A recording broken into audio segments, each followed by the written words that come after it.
My journey today to finding my roots is all about pizza dough made with freshly milled flour. I've made quite a bit of pizza doughs with freshly milled flour from various recipes, including recipes that call for sourdough and yeast. And I have settled on this particular recipe that is a yeasted recipe. The recipe is from Lovely Bell Bakes. I'll put a link in the description below to her YouTube channel and her website. I'm going to be making this batch times 6. I'm going to be making 6 pizza doughs that I will put in the freezer for future use. We eat this every Wednesday, and on Monday night, we pull one out of the freezer, put it in the refrigerator in a bowl coated with olive oil for it to rise, and by Wednesday evening it is ready to bake. I've got a video on that particular process from pulling it out of the refrigerator to eating the finished product, and I'll put a link for that in the description below also.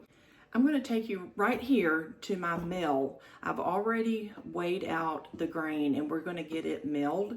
I'm going to show you just a little bit of that process, and while the grain is milling, I'll be measuring my other ingredients. I've already measured out my hard white wheat, and we're going to get that put into the mill. I'm glad I decided to do only 6 of these pizza doughs. I started to do 8, but this mill is about as full as I want to get it with grain. I could always add more, but I've got my grain in here, and I'm going to show you what that looks like coming out on this end as flour into my bowl. This is where the flour is going to come out. These are stainless steel burrs in here, and I'm going to adjust it with this knob to as fine as I can get, and that's about it. It's pretty tight.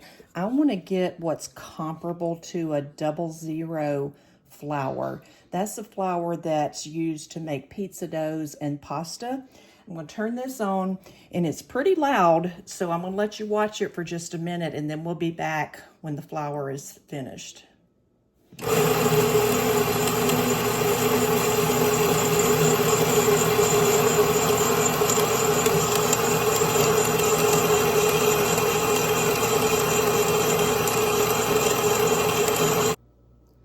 I've got the flour milled.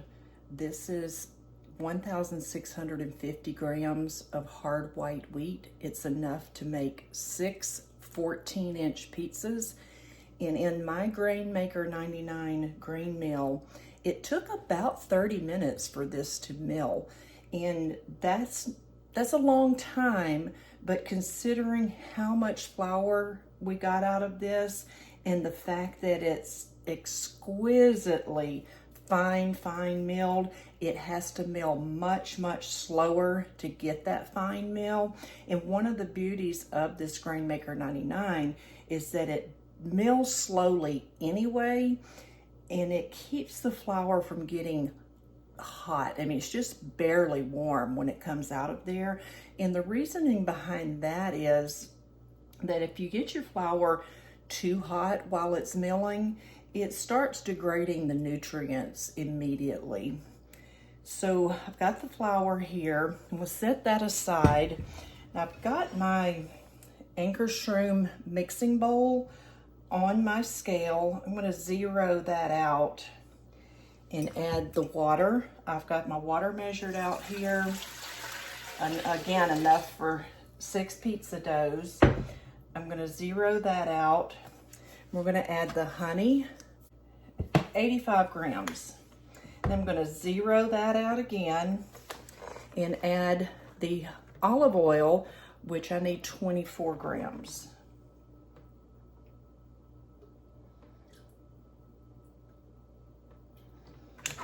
Okay, zero that out. I really don't have any other ingredients to add on the scale because I've already weighed my salt and my yeast. This particular mixer is recommended that you put the liquid in first and then your dry ingredients. I haven't ever been real particular about that. I've found that it works amazingly well either way. But because I've got so much volume, I want to put this in slowly. So I'll put the oil, the honey, and the water in there, and I'm going to turn it on the lowest speed that it has, and I'm going to put my salt and my yeast in there and get it going, and then I'll gradually add the flour. One thing I'm doing differently with this pizza dough, if you've seen any of my other videos, you've seen that I mix with this roller. Because there's so much in this recipe, because I'm making 6 14-inch pizza doughs, this roller is going to take up more room than I want it to, and I want to be able to put as much in the mixer as possible. So in that case, I'm putting this arm or hook, it's called a dough hook, and I'm going to swing the arm in here, and that's going to hold that dough hook in place. This scraper is going to keep the dough off the sides of the bowl as much as possible. In the beginning, the dough will be really, really wet, but as it mixes and as that gluten structure forms, it'll start scraping it really well off the sides of the bowl. So I'm going to go ahead and put my salt and my yeast in, turn it on low, and let that mix for just a minute. You'll see that this arm still moves, and it doesn't mix it as thoroughly or as quickly. It definitely mixes as thoroughly, but not as quickly as the roller does. Of course, if I turn the speed up, it's going to speed up how quickly. And for this step, I think I will give it a little bit more speed. So with the speed turned back down low, I'm going to turn the mixer back on and gradually add the flour. This flour is really exquisite. I just cannot say enough for how pleased I am to have had the opportunity to invest in that Grainmaker 99 with the motor. Now, you don't have to have a motor on that Grainmaker 99. You can opt to just use it manually and it will mill just as fine. It's just going to take you a lot longer. While the mill is doing its job, I can go and work on other jobs. I've turned the speed up considerably on this for just a moment to get it incorporated more, and I'm kind of moving the arm back and forth a little bit to get it going. See how well it's coming together. And I'm going to turn it back down because remember, this is kneading.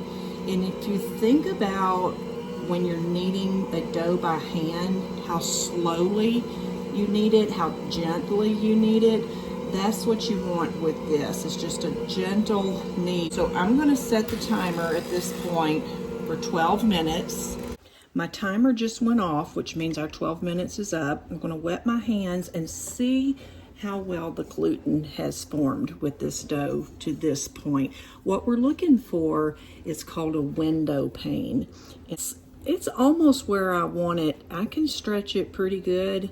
I like to get a good window pane with pizza dough. So even though you see that window pane pretty well, I like to stretch it a little bit further than it's going before it breaks.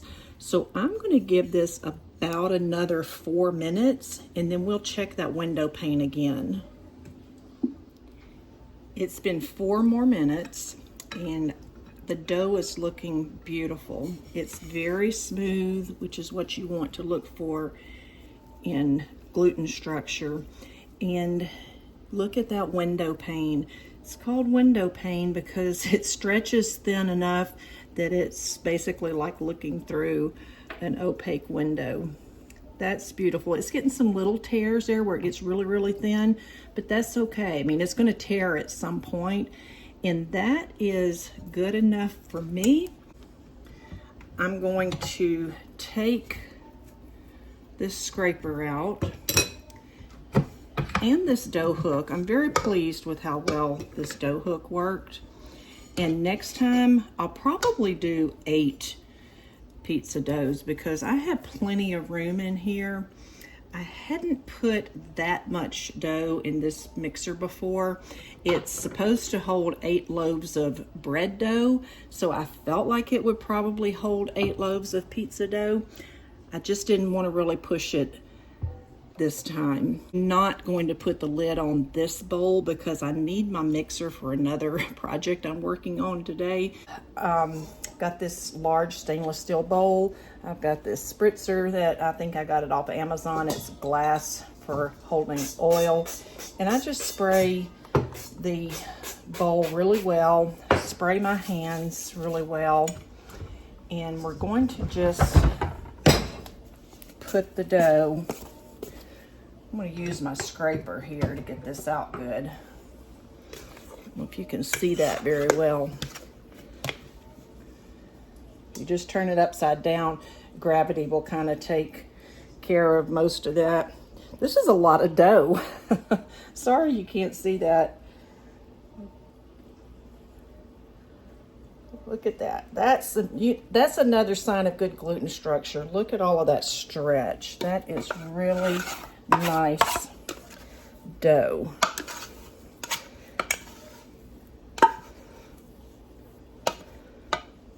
Get that in the bowl. Virtually nothing left in the mixing bowl. Spray the top of it really well with olive oil. And because this bowl doesn't have a lid, I'm going to cover it with a technically disposable shower cap.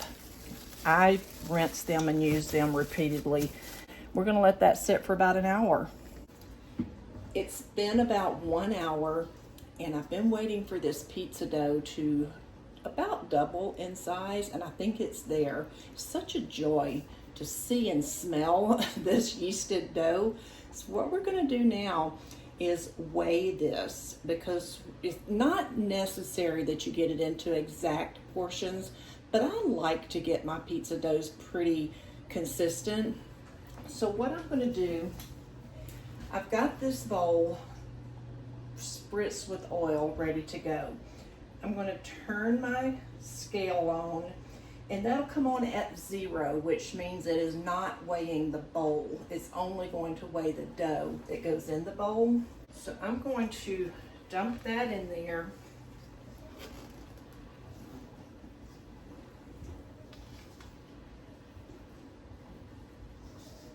Scrape out any excess. Really not much left in there, just if you can see that. That's about all that was left in the bowl. And I've got 3,162 grams. I'm going to divide that by 6 and see how much each one of our 14-inch pizza dough balls needs to weigh. So I did the math and came up with 527 grams per dough ball. So what I'm going to do is zero my scale back out. I'm going to oil my hands a little bit. I've oiled this pan, and I'm going to form each dough ball and place it on this pan, and then that's going to go into the freezer. So they'll freeze pretty quickly, and then I'll show you what the next step is after that. So I've got my scale down to 0. So what I'm going to do is pull off 527 grams of dough. Man, that's pretty close. It's 545, but I'm going to put a little bit back in. 528. I'm going to shape it into a nice smooth dough ball. I'm going to roll it tighter into a ball just by tucking the edges under and making the top as smooth as I can. So I'm going to zero my scale out again and pull off what I think is about 527 grams, not even close. 343, 467, 521, 525, close enough. So I'm gonna oil my hands again and also put a little oil on the countertop there. And again, I'm just going to manipulate that dough until it's nice and smooth on top. You can just kind of pull it around and pinch the bottom closed. You kind of just roll it on the countertop like you would a hamburger bun or a yeast roll, and just kind of tuck it until it forms a nice ball.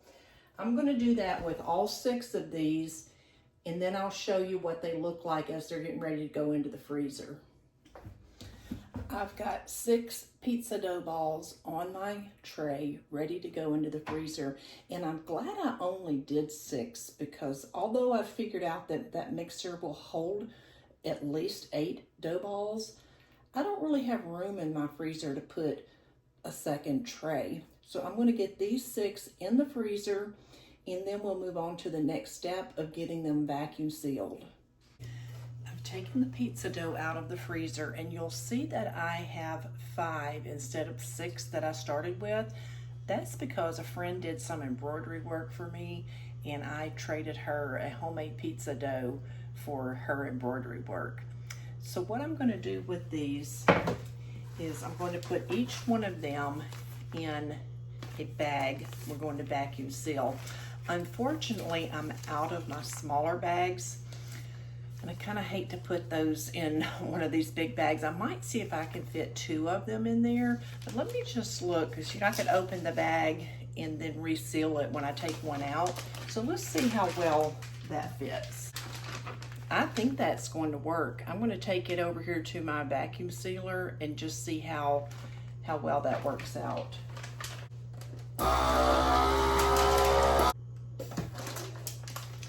And there you go. That'll work well. When I get ready to bake one of these, I'll just cut this top off, take one out, and reseal it, and we'll be good to go. I'll get the rest of these bagged up and in the freezer. Thanks for joining me on my journey to finding my roots, where today it was all about pizza dough. See y'all next time.